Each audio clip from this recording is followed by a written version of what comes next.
ગરબા રમવા જાવું છે, ટેક્સી બુક કરવી છે. Hello, hello Navratri taxi garba. Taxi garba? અરે ખાલી ટેક્સી જોઈએ છે. ખાલી જ આપશું સર, સીટ પણ કાઢી નાખી, digital Dolby sound system, live streaming. ખાલી હોય તો જ તમે ટેક્સીમાં ગરબા રમી શકો ને.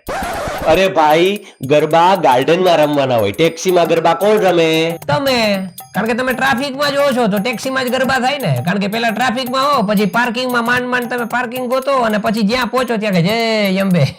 વાત તમારી બિલકુલ સાચી, પરંતુ મને લાગુ નહીં પડે, કારણ કે હું તો જવાનો છું ગરબા રમવા ચાચર ચોકમાં, અમદાવાદ અને ગાંધીનગરની એકદમ વચ્ચે, જ્યાં નહીં ટ્રાફિકની સમસ્યા નહીં પાર્કિંગની, કારણ કે વિશદ ફાર્મ એસપી રિંગ રોડ ઉપર આયોજન છે ચાચર ચોકનું. 10 દિવસ અલગ અલગ આર્ટિસ્ટ, અને આવી જ રીતે સાંજે 7 થી સવારે 7 વાગ્યા સુધી ગરબાની રમઝટ બોલવાની છે. તો મળે છે જ્યાં ટ્રેન્ડ અને folk, let's play at Chachar Chowk.